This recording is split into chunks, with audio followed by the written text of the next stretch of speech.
Welcome to Tim's Vinyl Confessions. I'm Tim Derling. You might ask what I'm doing. I'm walking in downtown Moncton and I'm going to one of my favorite stores ever that I haven't been to I was trying to think about this.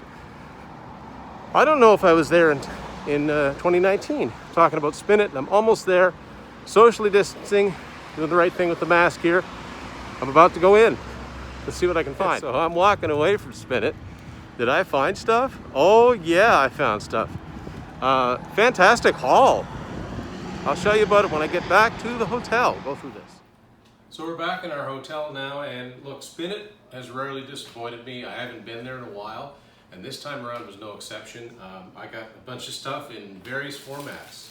So I'll show you what I got. First of all, I'll start with vinyl.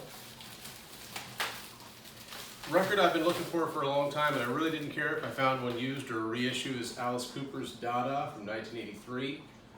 So I got a reissue, and I'm okay with that. I think I'm in pretty good shape to do an Alice vinyl episode.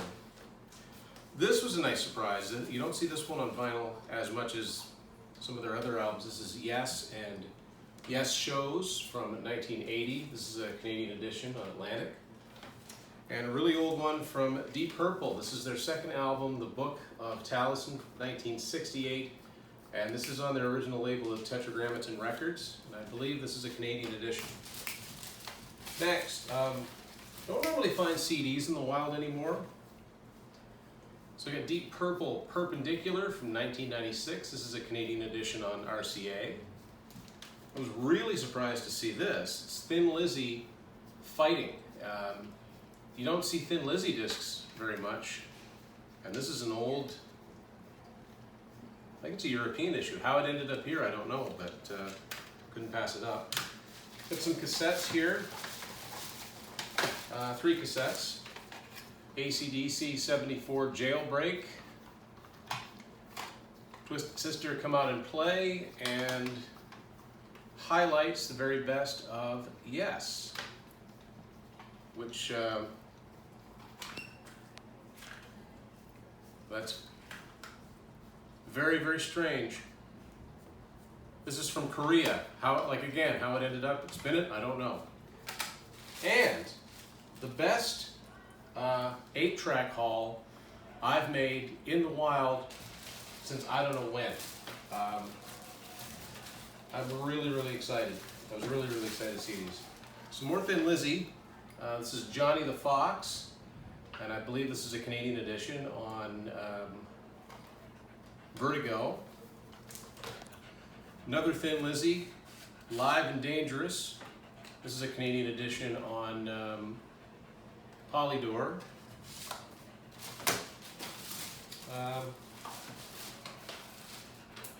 Heart Magazine. This is a Canadian edition on Mushroom. Another Heart, Davy Lestrange, and this is a Canadian edition on Epic. Fleetwood Mac, their self-titled album from '75. And another Fleetwood Mac, this is Tusk, a Canadian edition. And the rarest one is this, Max Webster, their 1979 live album, Live Magnetic Air. This is a Canadian edition on Anthem Records, so very, very happy with this haul that I got from Spin It. So our little vacation continues in Moncton. I went to Frank's Music, and I've always had good luck there. Frank's is one of the very, very few stores that I can think of, honestly, that has really, really thorough CD section. Vinyl section's good too, but the CD section, I mean, you know, they have a Y&T section, they have Harum Scarum section, they have a Dawkins section, they have, you know, some of these bands that get forgotten, including the CD. I was actually surprised to see Jack Russell's Great White. I never got around to buying this album. This came out in 2017. It's called He Saw It Coming. Of course, there's 2 versions of Great White. That's why there's the distinction. This is on Frontiers Records. I don't know what it sounds like, but yeah, I'm way behind on Great White as far as their albums go. And the other thing I bought, which I thought was decently priced, I've had it on CD now, and I did a review episode when it first came out, is Sammy Hagar, The Circles, Space Between. This is 2019, came out last year. Vinyl version, thought it was decently priced. So Yeah, good haul at Frank's Music. And as the trip continues, Stella's keeping watch out the window here, if you can see. Sarah's currently into Sephora, I think, at Champlain Place. That's her place. So I went into Sunrise, and I didn't get much, just something I've been wanting to get since it came out earlier this year. The 40th anniversary edition of Rush's Permanent Waves. It's got some live tracks on disc 2, and I still think that looks like David Lee Roth on this reissue cover. But anyway, it's kind of funny. This was my very first Rush album when I started getting their stuff back in '87. So I know the disc 1 quite well. Apparently this is the first time that the 2015 vinyl remaster has come out on CD. So there you go. That's kind of cool. Their stuff was pretty well recorded to begin with, so to me this means the CD is going to be a little bit louder. So now we're back in our hotel room and swung by Spin It one more time, and I think we've all had this experience. If you're somewhere, you see something, you don't buy it, and you think, you know what, if I don't go back and buy it, I'll wish that I had. So I did go back to Spin It and bought this. They had a bunch of vintage rock magazines, and this is an old issue of Circus from August 31st, 1983. Joe Elliott from Def Leppard is on the cover. And I used to have a bunch of Circus magazines, and they all dated from about 88 to 93 is when I was buying them. But the format's the same, so I thought it'd be cool to read. And while I was there, I looked through the cassettes one more time, and I found 3 more.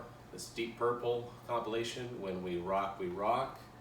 REO Speedwagon on the hits. You don't see this on cassette much. This is in really good shape. And one that you never see is Geddy Lee's solo album from 2000, My Favorite Headache.